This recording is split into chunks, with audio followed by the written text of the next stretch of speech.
Welcome to the MMA Complex, a brand new episode. My name is Josh. I'm James. I'm glad to be back, man. It's a really great show, great time to be here. Great guest that we have today. A lot to cover. We have a special guest for you guys. John Pollock from the Fight Network is on the show today, and we cover a lot of things. We cover everything. He's going to help us break down all the news of the week, and we're going to get right into it. But first, we got to catch up a little bit. It's been a little bit of, since the last episode. Yeah. A little break since the last episode. Yeah. Like usual, we got to catch up, see how things are going in each other's lives and stuff like that. We see each other here and there. But yeah. Not as much anymore because we both have different schedules and working. Yeah. But what do you got going on today? Because today is a special day for James. Yeah. I can't make it. Damn it. But you're going to be out there. You're going to head out to go catch Metallica tonight. Yeah, I'm excited, man. Yeah. I'm going to Hollywood. I think Metallica will be on Jimmy Kimmel tonight. I think that they might do a 6-song set list plus an interview. Tickets are really hard to get. And then they're going to be in Hollywood again for tomorrow at the Fonda Theater. Those tickets are gone already. We're going to go see Rogue One tomorrow night. Yeah. So we got Metallica today, and then Rogue One tomorrow. So Rogue One tomorrow. My two loves in 2 days. So I'm more than excited. I'm excited. Yeah. I mean, the Metallica can't make it. It's messed up, man. Yeah. But the Rogue One, I'm excited about tomorrow. I mean, it's crazy. It's finally here. Yeah, because I was telling you off camera that it's been a year, and it seemed like yesterday we went to go watch episode 8. The Force Awakens. Yeah. We're big Star Wars fans. Yeah. Big comic book guys. I mean, we just got off the phone with our comic book shop. Oh, yeah. We have our regular pull list at the comic shop, so we do comic book dealer. Yeah. Shout out to Renee. If you guys are all longtime listeners of the show, you know Renee. He was a producer at one time. He was a producer in the beginning of the show when we used to record out of Undercity Comics here in Whittier, California. But good people, and then we're into these things, so it's an exciting time. You know what other movie I'm excited about coming up? I think next weekend is Assassin's Creed, which I'm hearing is getting a lot of good positive feedback from it. Mm-hmm. And these video game movies don't necessarily get a whole lot of positive reviews often. This one's getting a lot of love, and I'm a big fan of the video game series. So I'm like. Yeah, I'm pretty excited too. I mean, I've been watching the trailers. It looks really well put together. I think they're sticking true to the video game as well. Yeah. But with Star Wars, I think maybe because we're anticipating Episode 8 so much that it felt like forever. Where this one, yes, I'm excited for it, but I don't think I was as anticipated as I was for Episode 8. Even though I'm excited for this one. Because this one's like a side story. This one isn't like a continuation it's not exactly. The original storyline. But I heard there'll be limited scenes with Darth Vader. Yeah. And they showed some in the trailer already. They showed like 1 or 2. And I'm glad that we don't have Darth Vader kind of dominating the story. Yeah. It's kind of good to have him in the background. Yeah, and for this one, for people who have no idea what the hell we're talking about or like not into Star Wars and you're not, then shame on you. Yeah. This movie takes place right before Episode 7, which is the first original Star Wars, right? 4. It's between 3 and 4. 4. I'm sorry, 4. Yeah, 7 was the last one. I'm sorry. 4. So after the Revenge of the Sith, after the Revenge of the Sith, obviously Darth Vader comes to power. And then that's where the original, the original Episode 1 or Episode 4, whatever you want to call it, the one with Harrison Ford and Mark Hamill and all that. The very first one, this movie Rogue One, takes place right before that. In the middle, yeah. So whatever the plans that they got the Death Star in order to destroy the Death Star, this is the whole mission in terms of how they got those plans. So and you watch Episode 4, you don't know the sacrifices people made. Yeah. They talk about it. Remember, in that scene, there's this battle room scene. They talk about it, all the trouble they went to get to that. Yeah. Those plans to destroy the Death Star. But you only hear the story, but you don't. This is actually the movie about it. Yeah, so. I'm so pumped up. I'm looking forward to it. Obviously, we're excited for it. Yeah, so. I'm so excited. Yeah. It's gonna be awesome. And then what else is going on this weekend? I think another network special. I think Roadblock is happening on Sunday. So it's a WWE event. Right? Yeah, WWE network special. They're going to be in town. I think they're in town tomorrow in Riverside, California. Oh, really? And then I think they're going to be either in LA or somewhere in the area. We need to go, man. Yeah, at the beginning of the year, I think. Okay. Yeah, we need to go. I mean, 2017 is going to be a good year, man. Yeah, and we get into a little WWE talk with Pollock, too. So yeah, for sure. Also, they have this big old bottle. Dr. Jekyll beer. It's a local brewery around here. Yeah. Friend of mine works for the company. They hooked me up with a bottle here. Yeah. And, good stuff, man. It's really good stuff, so we actually like drinking it. Yeah. That's where we usually drink it. Yeah. Some form of alcohol in our cups. Usually it's beer. Sometimes on a special occasion we have liquor, but yeah. I mean, this beer tastes good. I love beer. Hey, look it up. Check them out. Maybe some of your local, bars have it. Yeah. But Dr. Jekyll beer, that's a good one. Yeah. Give him a little plug there. All right. We're not even getting paid for that. So. Nice guys. Yeah. Yeah. But we have a lot of MMA to talk about. Yeah. Some pro wrestling to talk about, and we're gonna some random stuff. Yeah. As well. We're gonna bring out John Pollock right now and cut right to that. Right. Yeah. So obviously Josh and I caught up with the Fight Networks. John Pollock. You guys can catch him. If you guys are in Canada, you guys can listen to him on TSN Radio. If not, you guys can catch him on the Fight Network on the YouTube page. But here is our interview with one John Pollock. All right, so we're here with John Pollock, the Fight Network. John Pollock from Canada, our favorite Canadian. Well, you and favorite. Yeah, man. Well, thanks, John, for coming on. I've been harassing you for months, man. So I appreciate your time, and we'll get down to our topics. Yeah. It's great to be here, guys. Yeah, I've been super busy of late, but I always love coming on the show with you guys. Thanks, I appreciate it. Man. Thank you. Yeah, we know you're a busy guy. You got a lot of things going on. For one thing, I mean, get right into it. There's a lot of things going on in the world of MMA right now, especially this past, either this morning or yesterday. I mean, with the news of the 145-pound division, the women's division. Yeah. And the matchup they made with Holly Holm and Jermaine Doradame, that's how you pronounce your name, right? Everyone's gonna have to learn the pronunciation. Everybody's gonna have to pronounce the name. I know the fighter, but I'm gonna have to pronounce her name. They've scheduled that for the 145-pound championship, leaving Cyborg out. Man, what do you make of this? This is to me, this is kind of crazy.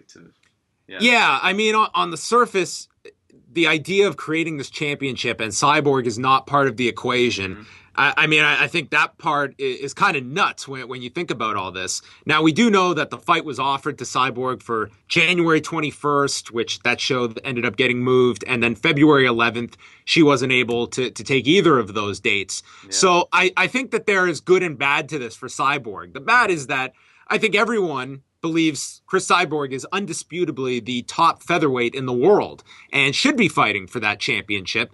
They needed a fight for Brooklyn. That's why this is happening.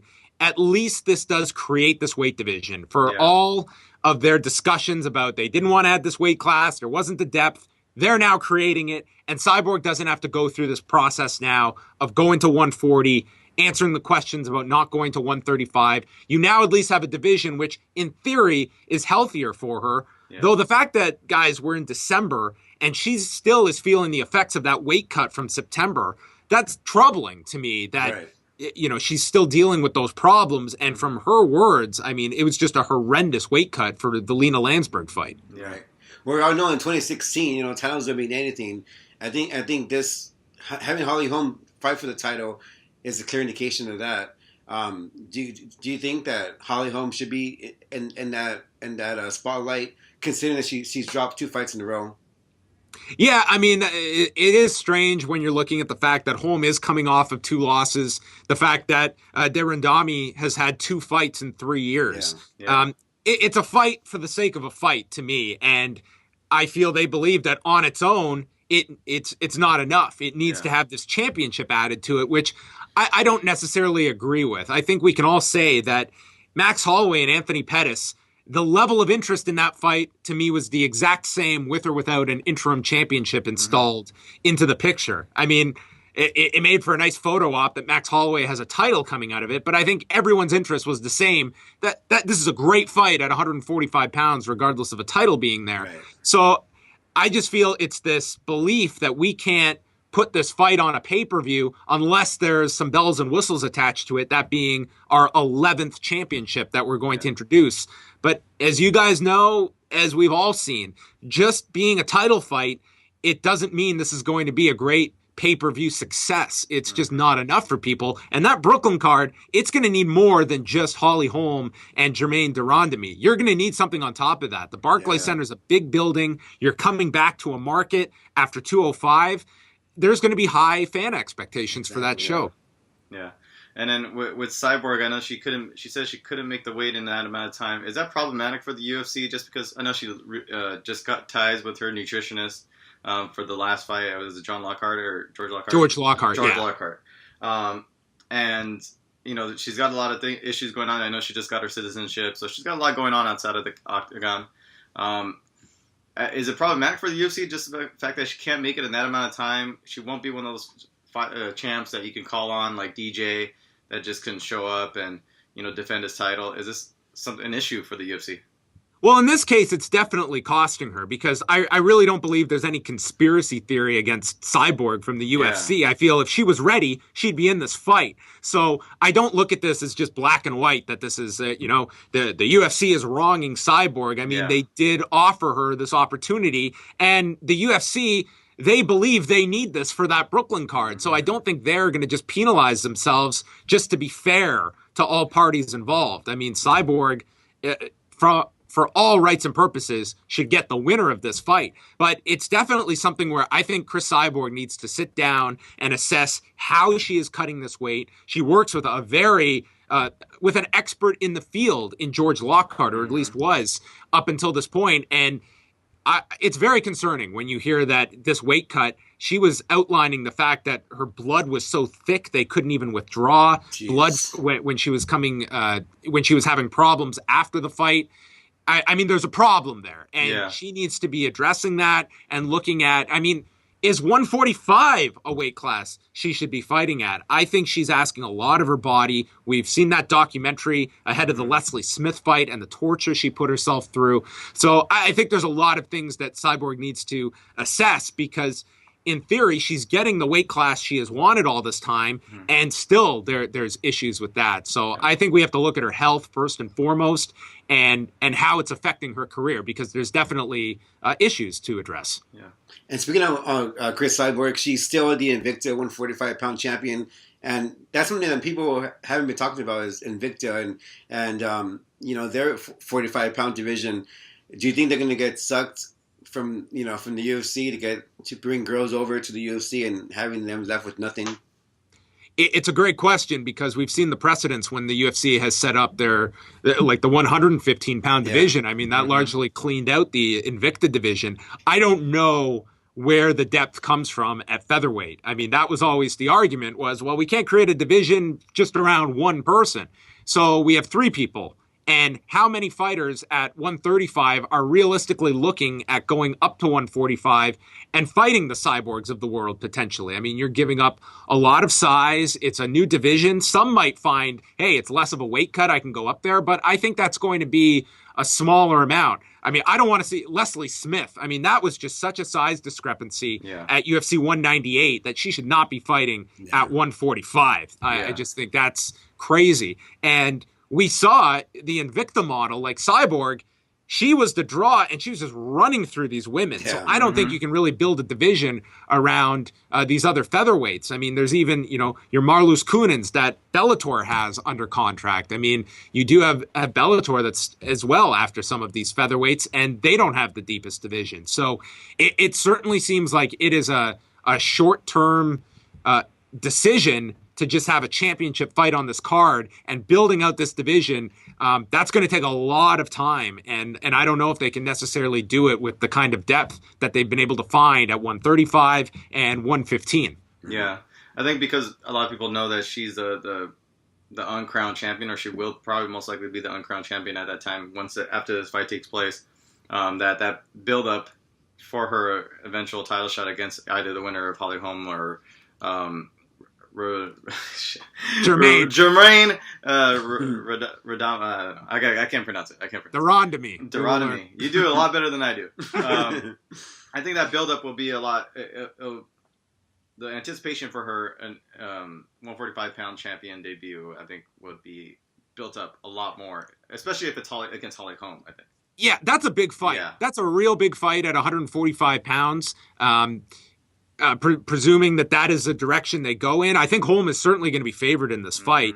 And you're right. I mean, whatever short-term loss there is for Cyborg not being on the Brooklyn card, you would think that she should get the championship fight coming out of it. Yeah. And you can build that, whether it's in Brazil, whether it's elsewhere. I mean, with Holly Holm specifically, I mean, her last fight against Valentina Shevchenko did really good numbers on Fox. So I believe that, and Chris Cyborg, conversely, the Lena Landsberg fight did pretty well, and that was on the back of Cyborg. So you have two very marketable women in Holly Holm and Chris Cyborg, and that can be certainly a big fight that you can build to. Well, I think John is so good about pronouncing names because you do cover New Japan wrestling. So correct. Some of those wrestling names or Japanese names are kind of impossible for us. I do pretty good, but this one I had trouble with. I don't know why. Another person who's been in the news too is Jose Aldo. Obviously with the talks with him and Max Holloway, but he's also been talking about him not support of Bjorn Rebney and the new Fighters Association with all the other fighters like GSP. He's more backing the MMA FA. Right. What do you make of this? Do you think there'll be a rift between those who maybe look at Bjorn as someone who they cannot trust and won't back this new association, and guys like Jose Aldo who prefer a different route? I really got the sense, and this was, with the conference call to originally announce the Athletes Association, we all heard coming out of it how polarizing Bjorn was. That was the major topic with Bjorn Rebney. And being here in Toronto last week during Fight Week, I really get the sense that Bjorn Rebney, as much product knowledge as he has, I think there's a value to having Bjorn Rebney. This guy cannot be the public face of this. This guy cannot be the one going out and doing the interviews, because I think he is so polarizing to so many fighters that if this guy is going to hold back fighters from joining this, then he becomes a detriment rather than an asset. And it's not black and white. You can weigh the fact that he brings a lot of product knowledge and intelligence to this to help these guys, but let's juxtapose that with what he is detracting in terms of recruiting fighters, getting people on board with this.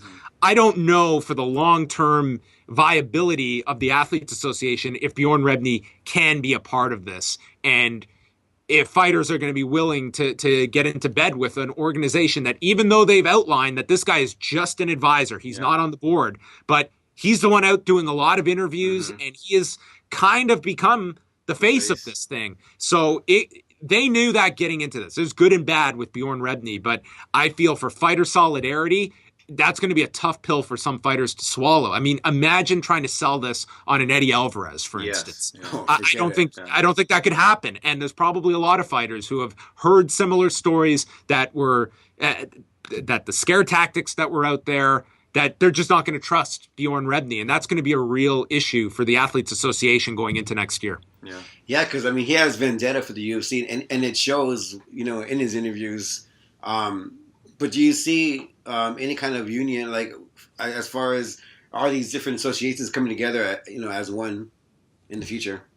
In a perfect world, they do. Yeah. I just feel they're out for different goals. I mean, we know the Athletes Association, it's centered around UFC fighters and working towards an association. The MMA FA, it's more all-encompassing of mixed martial arts. They want to try and get the Ali Act to benefit MMA, oversee it. They believe a union is absolutely critical to this, which the association probably long-term does need as well. Yeah. There can be some common ground, but there's a lot of differences between the two, and it's very difficult, I think, at this level to get all these guys onto one page. It is fractured, I feel. If you're a fighter that's just trying to observe this from the outside, it's really like putting your chips onto a number and hopefully it comes up if you're playing blackjack.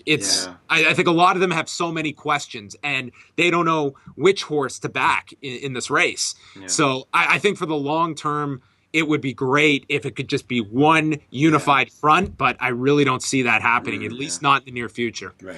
And I don't believe the PFA has said anything, right? With Jeff Boris and that associated and that union. They're pushing more for a union. I haven't really heard much from them as of late. They've been very quiet because, I mean, we know that Lucas Middlebrook has left. Leslie Smith has left. Mm-hmm. That's a big blow to that group. I think they came out. They had a good message back in August, but I think it was a big issue when those names got released and Leslie Smith and Lucas Middlebrook were very public about why they were leaving. Again, it comes down to fighters that are, by nature, when it comes to these unions and associations, they're going to be concerned. This is their livelihood, and they need to trust these people completely. So if there is any question about the trust factor, which I'm sure many fighters have with the PFA and the Athletes Association, they're going to be very hesitant to get on board with these groups. Yeah. So that's a big factor. And I think the PFA has lost a ton of momentum since August because of that. Yeah. And last weekend we had UFC 206 with Max Holloway getting the interim 145-pound title. A very exciting fight, a very impressive fight, by one Max Holloway. And it's kind of weird because it leaves that 145-pound title, not meaning anything, only because Conor McGregor got stripped of his title. Are you excited for the 145-pound division without one Conor McGregor? It's definitely a blow, the fact that Conor McGregor is not there. I mean, he was somebody that, one Conor McGregor title defense is probably equal to 4 or 5 title defenses from Jose Aldo. Mm-hmm. That said, and a lot of this is kind of focused on the fact I was covering Max Holloway all week last week in Toronto for the card. This guy has just, to me, really turned the corner with his personality. He's very engaging. He is someone that I think it's all clicked for him. Yeah. And he felt like a star coming out of Saturday night. I'm not saying him and Jose Aldo are going to do 500,000 buys on pay-per-view, but I'm way more intrigued in that fight today than I was 2 weeks ago, for instance. I think those two, first of all, on paper, it's a great fight, but now it does feel like they are fighting for something. I think we can accept the fact Conor McGregor is probably done at 145, and that was inevitably going to occur. It's not the most ideal parting of the ways from a weight class where a title is relinquished. Yeah. But Jose Aldo and Max Holloway is not a bad consolation prize, and I'm interested to see when that fight is signed, whether it's Brooklyn, whether it's later in the year, because I think Max Holloway is really going to open a lot of eyes in terms of the promotion of that fight, because I think he really turned a corner over the past couple of weeks in this lead up to the Anthony Pettis fight, and really having the star quality that you're looking for. And it'll be interesting to see where he is 6 months, 12 months from now. Yeah. You have Cub Swanson, who had a really fantastic fight over the weekend. He's also a contender in that division. Is there anybody else in that division that you see in the top 5, top 10 that really stands out to you other than Max Holloway? Yeah, it's really funny because after Pettis missed weight and we're looking at this, it's like all of a sudden this division that the whole Conor McGregor argument was, well, we've frozen up an entire division, and all of a sudden we're looking at, well, what contenders are we going to have? Yeah. If Anthony Pettis were to have won that fight, you eliminate Frankie Edgar, because there was no way they're doing Aldo and Edgar again so soon after a very not one-sided, but a pretty dominant performance from Aldo at UFC 200. Ricardo Lamas, who had just lost to Max Holloway, all of a sudden, Cub Swanson would maybe have become that guy had Pettis won on Saturday. So I don't think Cub Swanson is all that far away from being in the title picture, because with Holloway there, and in particular if Holloway wins, that to me kind of takes away the option of Lamas. Edgar's kind of in a weird position now. So Cub Swanson, Chad Mendes is gone with the USADA suspension. Yeah. So all of a sudden you look at that, and Cub Swanson, to me, upped his stock so significantly on Saturday. A truly great performance, the best fight of his career, by far. Probably a lot of people's fight of the year. So that goes a long way. And I feel Cub Swanson, he could maybe fight. I don't see them rematching him with Edgar necessarily, but maybe you find somebody else in that top 5 picture and Swanson could get the winner. That's very possible for 2017. He was definitely one of the big winners of Saturday night in Toronto. For sure. Yeah, for sure. Now I'm going to switch the tables around and start talking some pro wrestling. Obviously, Joe lost his title, his NXT title, to Shinsuke Nakamura. Do you see Joe debuting at the Rumble for the main roster, or do you see him kind of waiting out and we see him at WrestleMania? I would have him. I would have a plan for him now to get him up to the Rumble, and I would want to promote it in advance. I think he's done everything he can at NXT. He's now out of that main event feud with Nakamura. I don't think there's any reason now for him to be at NXT. He's done everything there. I wouldn't even want him as a surprise at the Rumble. I would want to start vignettes now that he's coming to the Rumble. Mm-hmm. We don't know who he signed. You know, you have both Raw and SmackDown after this guy, and you'll find out at the Rumble he enters the Rumble, and then coming out of it, you find out where he's going on the main roster. Hopefully SmackDown. They really do need that kind of injection of fresh main event blood, and he checks off every box of what you're looking for. Yeah. So I would want him in by the Rumble. I wouldn't wait till WrestleMania. It's very tough to debut someone going into WrestleMania. Yeah. I think you want to have them established on the roster, very much like AJ last year, where you brought him in at the Rumble, and then he had the program with Jericho for WrestleMania. So if it's my call, Joe's in the Rumble. Right. Yeah. And do you see this Chris Jericho, Kevin Owens breakup, being for a match at WrestleMania for maybe the Universal title? I think this has the legs to go to WrestleMania. It'll be interesting if they can get through the Rumble without going to the match. Yeah. I think this thing has been laid out really well. They're going heavier with the breakup tease than I thought they would at this point. Yeah. But they are probably the best thing on Raw at this point, and maybe on the main roster. I'd be so bummed if, when they break up. I'm already sad about it.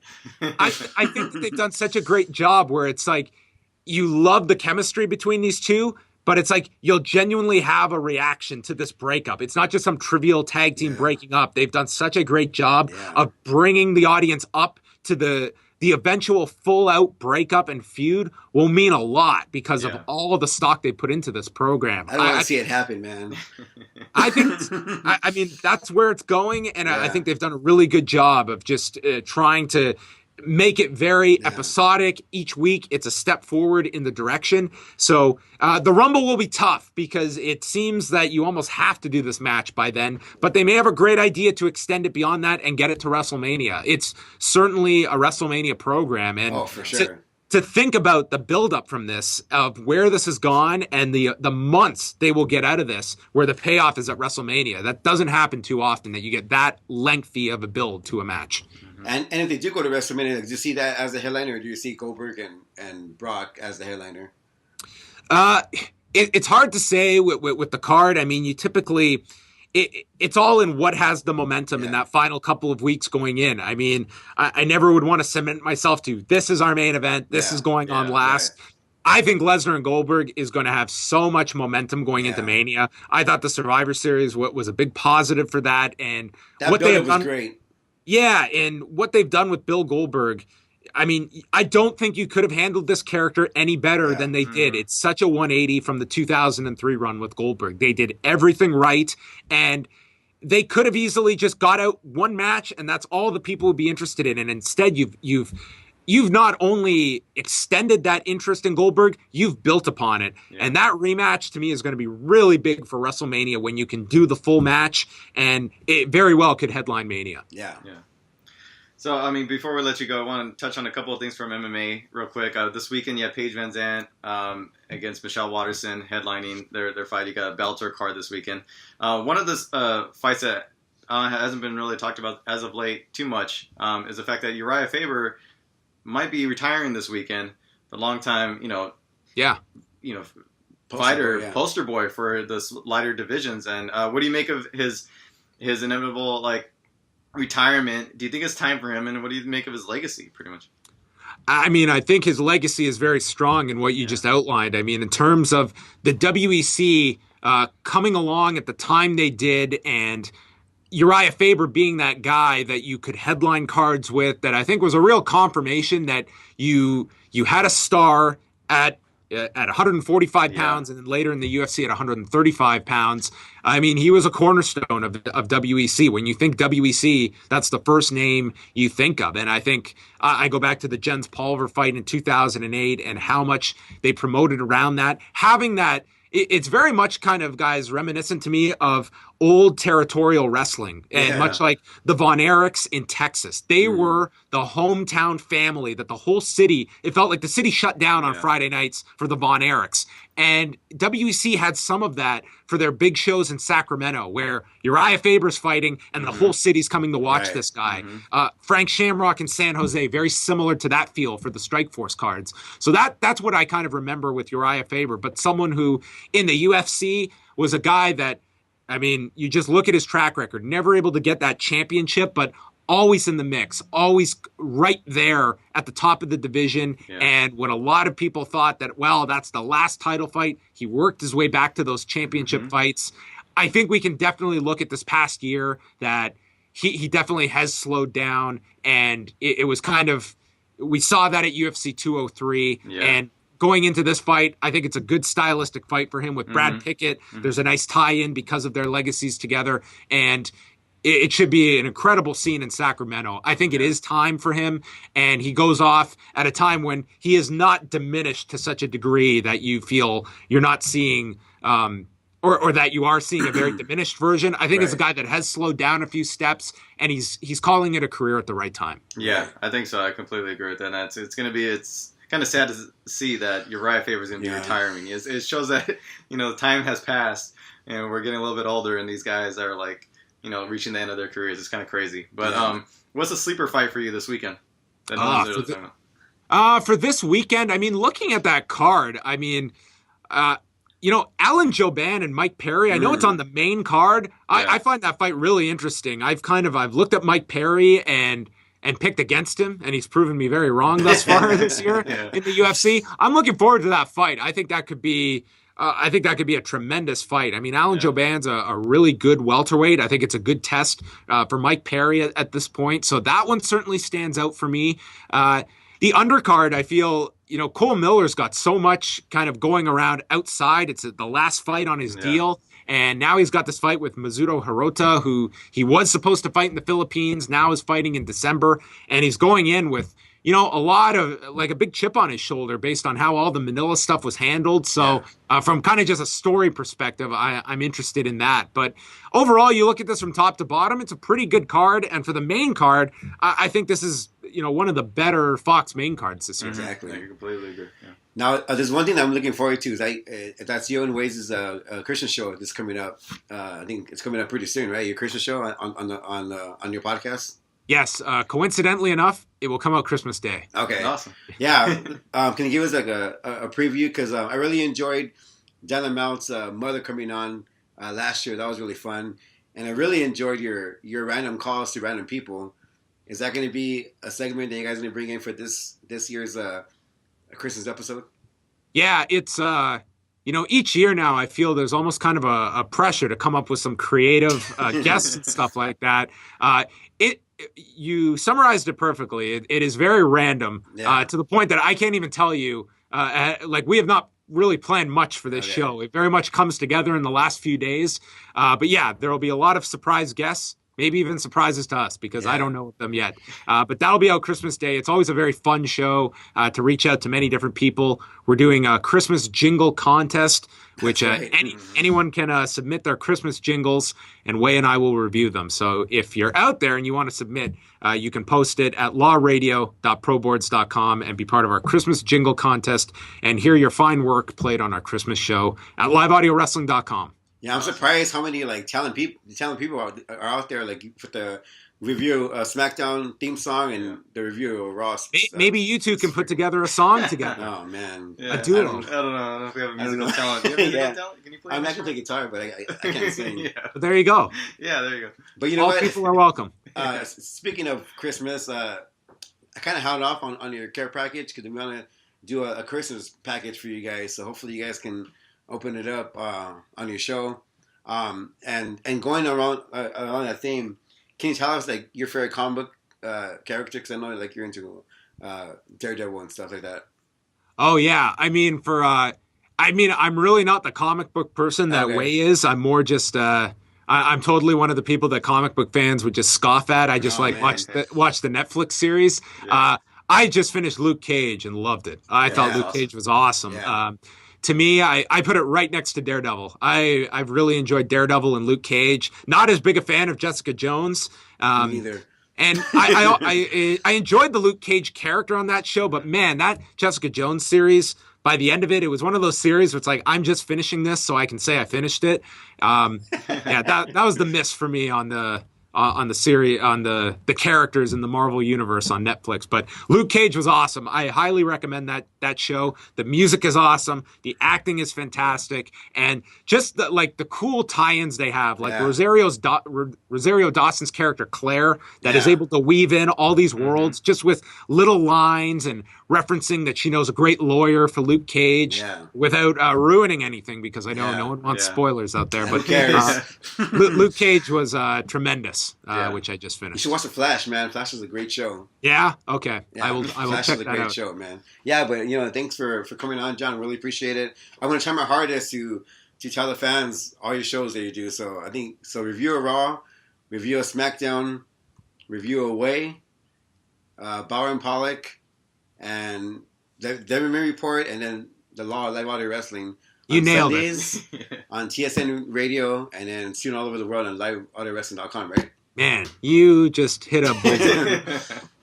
Awesome, guys. Dude, I'm a big fan, man. Like, I download all your stuff. I really enjoy the Bauer and Pollock podcast as well. But I've been following you, Chris, since your politics days. And speaking of politics, can me and Josh go to Canada, because we're living in the Trump America right now. We want. Oh man, the immigration site for Canada crashed the night of the U.S. election. No. It was very weird, because I was in New York that night on the election night in New York for 205 week, and it was quite the mood in the city. But hey, if I'm not a government official, but you guys are more than welcome. We have we're very welcoming here in Canada. Yeah, because I mean, you, Way, Ariel, and Bret Hart are four fair Canadians, man. So there you have it. What a group.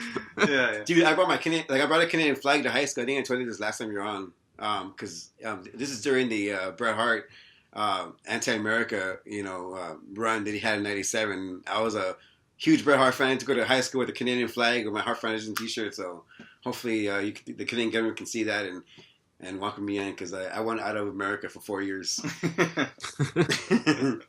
Well, we're right at the level where someone's going to get angry at us for going into politics. Right. Yeah, I know, right? Yeah, so very divisive topic, but you guys are more than welcome to come up and join us here in Canada. Awesome. Yes, tell our fans we can find you on social media, and maybe plug in some of your shows.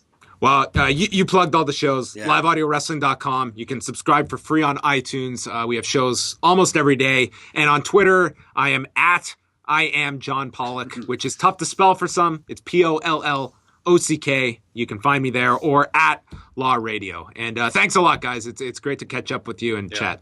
Awesome, yeah. Have a great day. All right. We'll see you. All right, take care. And that was the one and only John Pollock, our good friend. Him and Way are big parts of the Fight Network. If you even know a little bit about the Fight Network, then you know about John Pollock and all the rest of the guys. They're some of the best in the business. They're very knowledgeable, as you can tell, and they know what they're talking about. Yeah. They live and breathe this. They get paid for this. This is their job. Yeah. You know what I mean? And this is it's a pleasure to have them on there, and we'll look forward to talking to him in the future for sure. Yeah, thanks, Sean. Because I've been texting him for months. He's always been busy, doing because he also covers pro wrestling as well. So he has a lot of different hats that he wears. So we're fortunate to get him on today, and we're really thankful. So follow him on Twitter and catch all his shows on Live Audio Wrestling. Yeah, obviously you could tell because we covered all his shows. Yeah. How many were there? Like 6? Let's see. There's Review of Raw, Review of SmackDown, Review of Way, Bauer and Pollock, the MMA Report, and then the Law. So there's 6. 6. And this is a weekly. He does this weekly. That's why he gets paid the big bucks. That's crazy. Yeah. Not aside from hosting Fight News Now, Fight News Extra, and then all the pre and post. And they put out content every day. Every day. Yeah. It's. I don't know how he does it, man. And has time to watch Netflix. Yeah. Crazy. I've been watching a lot of Netflix. Yeah, me too. Yeah. What have you been watching? Supergirl. Oh, such a good show. Yeah. It's a great show. I heard it's a good show. Yeah, I wasn't. I don't want to watch it because it's Supergirl. I'm not a fan of Supergirl, but It's a hard one to be yeah, I'm watching Supergirl. Yeah, exactly. But I was the same way with the Flash, and I ended up liking the Flash. And what's cool about Supergirl, they bring in characters that like all these like deep cut characters like Martian Manhunter. Mm-hmm. Bring like Deathstrokes on there on Supergirl. Yeah. So with a bunch of characters that they like, usually see in the movies or on TV or on Supergirl. So and they do like a crossover like comics. Yeah, they do. Yeah, are they doing some big crossover right now? Yeah, it just finished. It was Invasion. It was based off of the Invasion storyline where aliens attack. I think Earth 1 or Earth 2. Something like that, right? Yeah, it was good. And plus, the girl that plays Supergirl is she's super pretty. Yeah, super hot. Yeah, she is. Is it Melissa Benoit, or I don't know. Something like that. But then I did some searching online. Yeah, it's a good show, man. It's I mean, from what I hear, it's a good show. It's a really good show. I'm like suck. And then I just finished Black Mirror. I told you about Black Mirror, right? It's so good. It's good, so right? good, yeah. Which one was your favorite episode? Oh, that's hard, man. You guys don't know Black Mirror. Black Mirror is like a sci-fi show on Netflix. It's like modern day Twilight Zone-ish, Outer Limits type of thing. My favorite episode. That's tough, man. Season 3 has some solid episodes. Season 3 has some really solid episodes. Like almost that whole season is pretty good.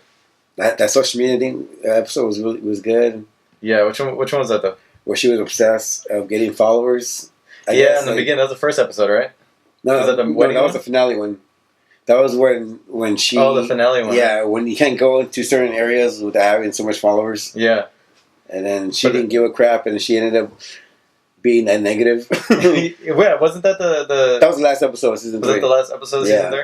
Which one was the one with the wedding where she gets all crazy and she's like, "That's the likes." Right? That's the same one. Yeah, same one. Yeah. Okay. Yeah.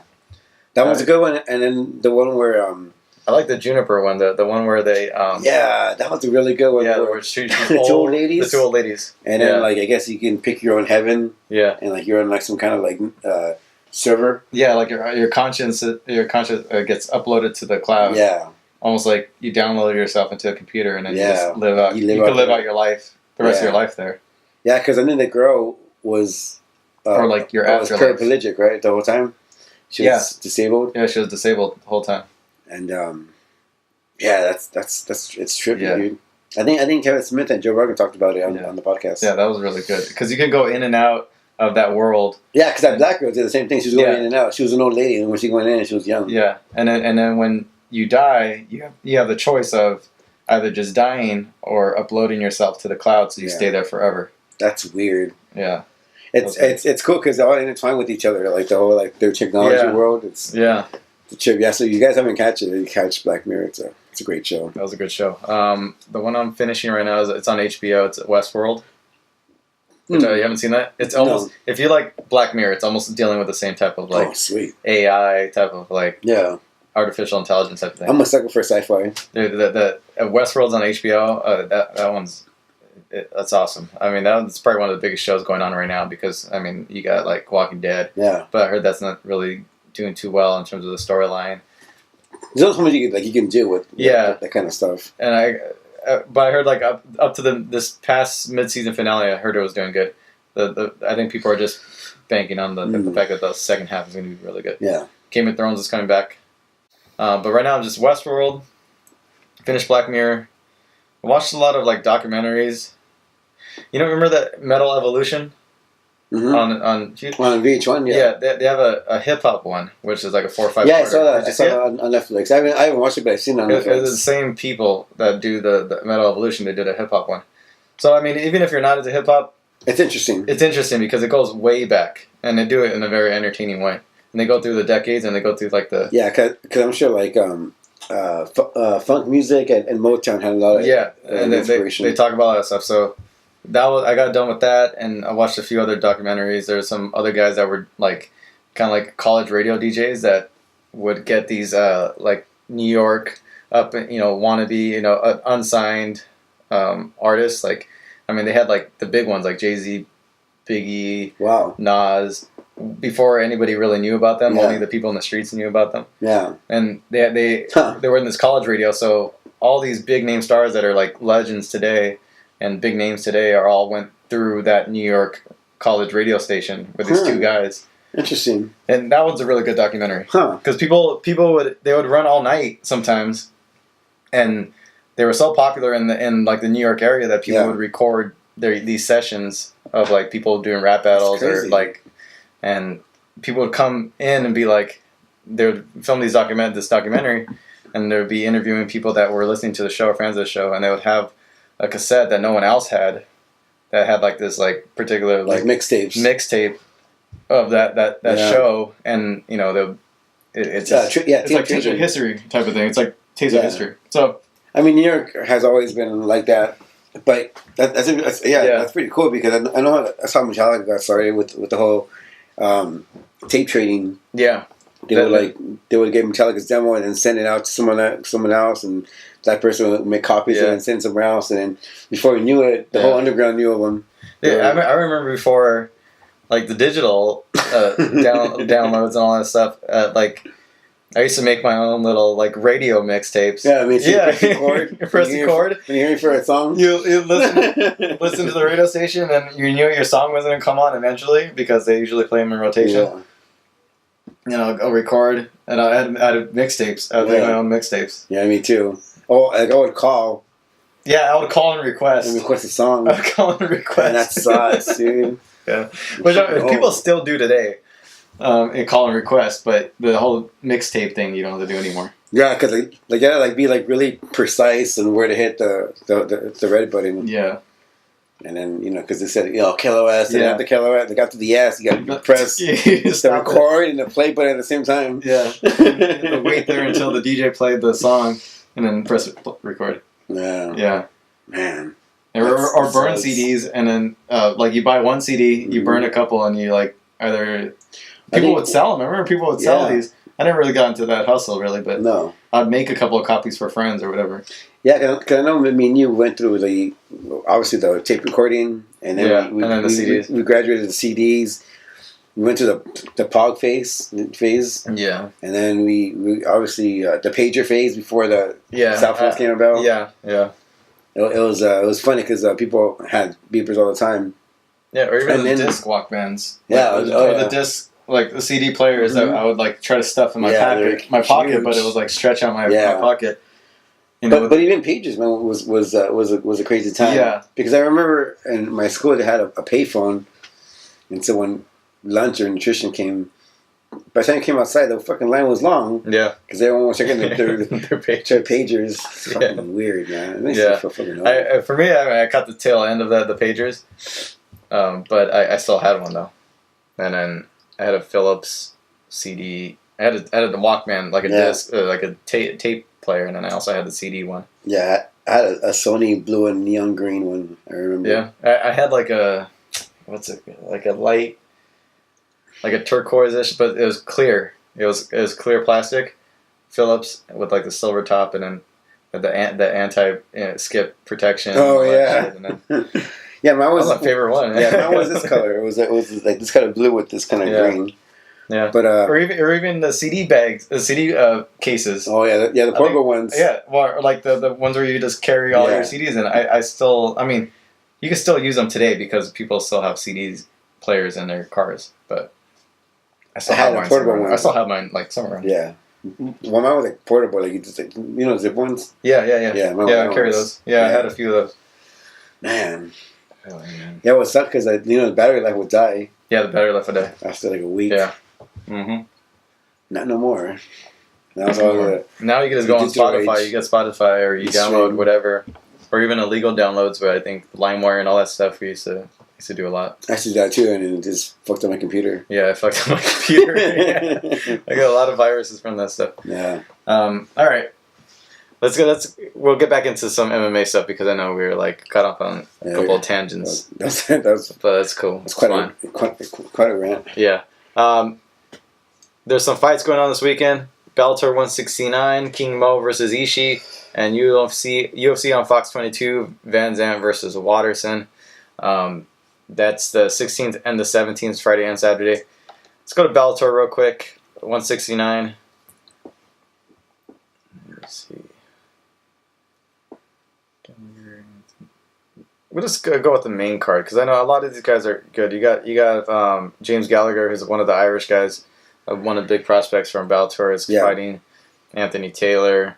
You have Brian Moore on there, Luis Tosta, Shane Walsh. You have a lot of good fighters on here, but Satoshi Ishii versus King Mo. What do you have? I like King Mo. I think his grappling is going to dominate. And not only that, but he has heavy hands as well. So he has two solid weapons that he can use. Yeah, Ishii's kind of one of those guys they just throw in there if they need a tough filler. Filler, tough guy to fight. The guy lost Fedor, didn't he lose to Fedor? Yeah, recently. King Mo's I think just gonna run through him. Yeah, for easy. the most part. But the big fight over the weekend, you have UFC on Fox 22, Van Zandt versus Watterson. We'll stick with the main card for right now because the undercard's really, really good. You got even on the prelim card, the Fight Pass, you have Mizugaki versus Wineland. You have Paul Craig there. You have Irene Aldana versus Leslie Smith, which is a good fight. It's kicking off the Fox Sports 1. I like Irene in that fight. Yeah, but we'll go with the main card, and this is all on FS1, I believe. Is it Big Fox? I think it's Big Fox. Sorry, Big Fox. Alan Jouban, Mike Perry. Who do you have? Alan Jouban. You like Alan Jouban? Yeah. I'm going to go Alan Jouban, too. Yeah. I think he's just a little bit more well-rounded, I guess, even though him and Mike Perry both like to slug. Yeah. It's gonna be, that's a tough one, though. Mike Perry has a tough... I don't know. I'm going to go Alan Jouban. Why not? Uriah Faber versus Brad Pickett.